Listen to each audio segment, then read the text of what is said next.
Dear friends, this video is for question number 9th of exercise 5.2 from the book Static used in BSc second year third sem.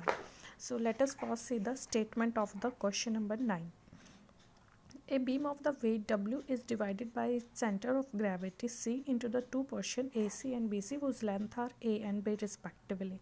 The beam rests in a vertical plane on a smooth floor AD and against a smooth vertical wall DB. A string is attached to a hook at the D and to the beam at the point P. If T is the tension of the string, theta and phi be the inclination of the beam and the string respectively to the origin, show that capital T equal to W A cos of theta upon A plus B sin of theta minus B. So let us see what you are given.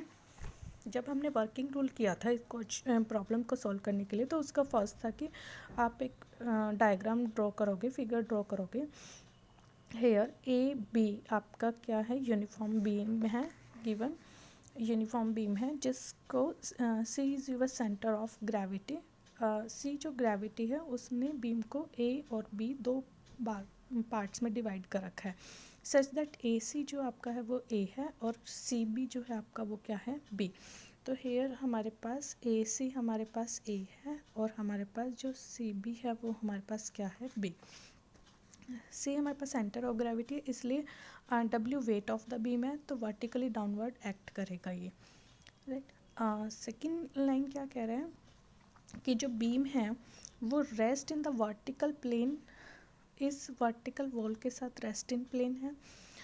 सो एक normal reaction होगा S, और दूसरा जो and है beam का वो floor पर, smooth floor पर है, तो सो आर एक नॉर्मल रिएक्शन होगा अपवर्ड डायरेक्शन में perpendicular to the floor, right. तीसरी चीज़ क्या कह रहा है कि एक जो स्ट्रिंग है वो बीम के पी पॉइंट पर टाई अप है और जिसका दूसरा एंड है वो डी पॉइंट पर एक हुक है, उससे ये टाई है, right. So let T be the tension in the string, जिसका पी पॉइंट आपका बीम पर है और डी पॉइंट आपका ये एक हुक है जो कि वर्टिकल वॉल पे है.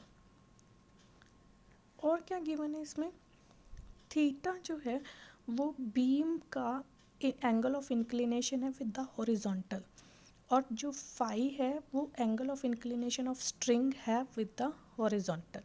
तो ये सब आपका गिवन है. Weight of beam, C is point on A B such that A C equal to A and B C equal to B. Tension in the string attached at a point P to the beam and a hook at the D. Theta inclination of angle beam with the origin and phi क्या inclination of string with the origin. ठीक है. Second step में क्या था कि जितने भी geometrical relation है आप उनको लिख लेते हैं. तो ज्योमेट्रिकल रिलेशन में सी सेंटर ऑफ ग्रेविटी है, लेट अस सपोज इसको एल पॉइंट पे मीट कर रहा है, तो ए सी एल आपका क्या है, राइट एंगल ट्रायंगल है. राइट एंगल ट्रायंगल है तो ए एल अपॉन ए सी क्या बन गया आपका, cos of theta. So A L become A C cos of theta और ए सी आपका क्या है, ए, तो A L become the A cos of theta, right. Let हम क्या कर रहे हैं, ए एम हम परपेंडिकुलर ड्रॉ कर रहे हैं. सो ए एम डी आपका क्या बन गया, राइट एंगल ट्रायंगल. तो ए एम डी में, राइट एंगल ट्रायंगल में आपका क्या बन जाएगा, A M upon A D equal to sine of phi. So A M become A D sine of phi. और ए थर्ड क्या है आपका, right angle triangle A B and D. A B D आपका right angle triangle है, इस case में क्या हो जाएगा, A D upon A B क्या बन गया, cos of theta. So A D become A B cos of theta, और ए बी क्या है, बीम, और बीम के जो लेंथ होगी वो क्या बन जाएगी, A plus B. So A D become A plus B cos of theta. जब इसको आप इसमें यूज़ करेंगे ए डी की value, you get A M as A plus B cos of theta और sine of phi as it is. इसी triangle में A B D triangle में जो साइन ऑफ थीटा है वो क्या हो जाएगा, perpendicular upon hypotenuse means B D upon A D. So B D becomes A plus B sine of theta. तो लेट अस सपोज हमने इसको नंबरिंग दे दी 1 2 एंड 3, ये हमारे ज्योमेट्रिकल रिलेशन है जो कि हम आगे यूज़ करेंगे इसको, राइट। नेक्स्ट स्टेप क्या था हमारे पास कि हम दो फोर्स लेते हैं, क्या, हॉरिजॉन्टल एंड वर्टिकल, जिसके अलोंग हम रिजॉल्व करते हैं। तो एक हमने हॉरिजॉन्टल ले ली और एक हमने वर्टिकल ले ली। तो sum of resolving along the horizontal हम क्या करेंगे, ज़ीरो करेंगे, अलोंग द वर्टिकल हम क्या करेंगे, ज़ीरो कर लेंगे, जितनी भी हमारी फोर्सेस हैं। तो पहले हम ये एज ए एक्स एक्सिस ले लेते हैं। तो sum of resolving force along the O X axis is 0। तो हॉरिजॉन्टल फोर्स देखिए, हॉरिजॉन्टल फोर्स हमारे पास क्या क्या बनेंगे, ठीक है। ये हॉरिजॉन्टल फोर्स एक हमारे पास क्या है, एस, और ये हमारे पास वर्टिकल फोर्स, ये हमारे पास वर्टिकल फोर्स, तीसरी हमारे पास क्या है, ये टी। तो ये टी ऐसे, तो हम इसके अलोंग कर रहे हैं, तो ये एंगल हमारा क्या बन जाएगा, 180 माइनस ऑफ 5। तो T 180 minus 5, cos of 180 minus 5। दोनों ही हमारे पास किस डायरेक्शन में है, नेगेटिव डायरेक्शन में, ये दोनों नेगेटिव डायरेक्शन में, इसलिए हमारे पास नेगेटिव हो गया। So minus S minus T cos of 180 minus of 5। Second quadrant cos 180 minus 5 become minus cos of 5, so S become T cos of 5। इसको मेंशन कर रहे हैं हम नंबर 4। नेक्स्ट पॉइंट हमारा क्या होता है, वर्टिकल फोर्सेस हमें लेने की कोई नीड नहीं है, इसी की हमें नीड है, इसलिए वर्टिकल का कंसेप्ट हम नहीं ले रहे हैं।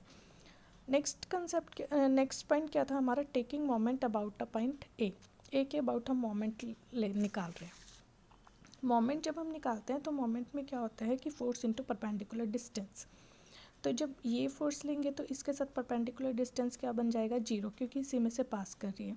जब हमारे फोर्स है डब्ल्यू में परपेंडिकुलर डिस्टेंस हमारा क्या बन जाएगा, AL, और डब्ल्यू हमारे पास क्या है, क्लॉकवाइज डायरेक्शन, तो माइनस ऑफ WAL।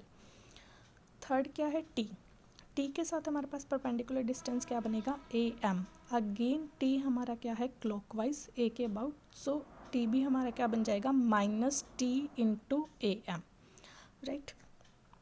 नेक्स्ट हमारी फोर्स क्या है, S। तो S हमारा क्या बन जाएगा, एंटी क्लॉकवाइज डायरेक्शन, इसलिए प्लस बनेगा, और S प्लस S, और परपेंडिकुलर डिस्टेंस हमारा क्या बनेगा, BD।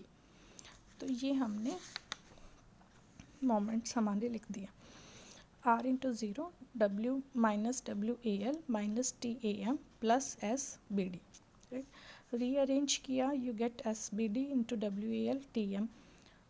Next we are using the 1, AL की वैल्यू 1 से, AM की वैल्यू 2 से, और BD की वैल्यू 3 से, और S की वैल्यू 4 से हम इसमें पुट कर रहे हैं, रीअरेंज कर रहे हैं। रीअरेंज करने के बाद you get T as WA cos of theta upon A plus B sine of theta minus 5। और यही हमको प्रूव करना था, T equal to WA cos of theta A plus B sine of theta minus 5। So this is your complete question number 9 of exercise 5.2 from the book Static. Thank you.